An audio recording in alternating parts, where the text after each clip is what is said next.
Assalamualaikum warahmatullahi wabarakatuh.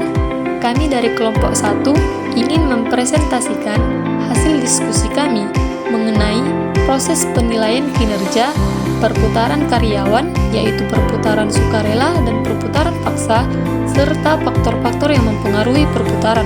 Perkenalkan, saya Atika Wardah dan rekan saya Indah Septia. Manajemen sumber daya insani atau yang disingkat dengan SDI adalah pendekatan strategis dalam mengelola tenaga kerja agar dapat berkontribusi optimal terhadap tujuan organisasi.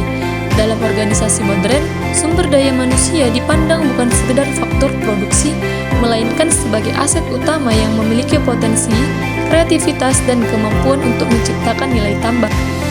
Salah satu aspek penting dalam manajemen sumber daya insani adalah penilaian kinerja karyawan. Nah, melalui penilaian kinerja, perusahaan dapat mengetahui sejauh mana karyawan mampu melaksanakan tugas sesuai standar yang ditentukan. Penilaian kinerja juga berfungsi sebagai sarana komunikasi antara atasan dan bawahan, media umpan balik, serta dasar pengambilan keputusan manajerial seperti promosi, pemberian intensif, hingga pelatihan. Di sini ada beberapa proses penilaian kinerja. Yang pertama yaitu mengidentifikasi tujuan-tujuan penilaian spesifik. Yang kedua, menetapkan kriteria-kriteria dan mengkomunikasikannya kepada karyawan. Yang ketiga, memeriksa pekerjaan yang dijalankan. Yang keempat, menilai kinerja. Dan yang kelima, mendiskusikan penilaian bersama karyawan.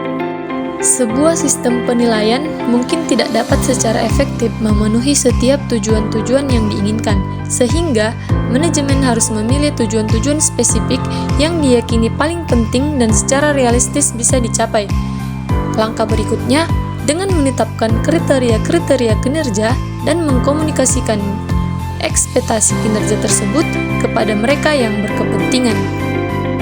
Perputaran karyawan. Perputaran karyawan terbagi menjadi dua, yaitu sukarela atau voluntary dan paksa atau involuntary. Keduanya memiliki dampak positif maupun negatif, tetapi pada umumnya tingkat turnover yang tinggi membawa kerugian besar bagi organisasi, terutama dalam hal biaya produktivitas dan stabilitas kerja. Yang pertama, perputaran sukarela terjadi ketika karyawan memilih meninggalkan organisasi atas keinginannya sendiri. Yang kedua, perputaran paksa terjadi ketika perusahaan yang memutuskan hubungan kerja dengan karyawan. Hal ini dapat terjadi karena kinerja yang tidak memadai, pelanggaran disiplin, dan pelanggaran kode etik. Yang terakhir, faktor-faktor yang mempengaruhi perputaran. 1. Faktor kompensasi dan kesejahteraan. 2. Lingkungan kerja dan budaya organisasi. 3. Kesempatan pengembangan karir dan pelatihan. 4.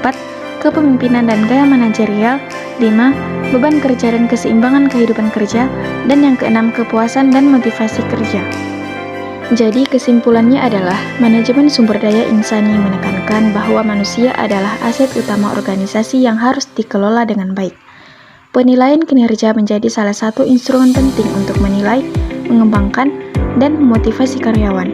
Proses ini mencakup penetapan standar, komunikasi, pengukuran, perbandingan umpan balik, dan tindak lanjut.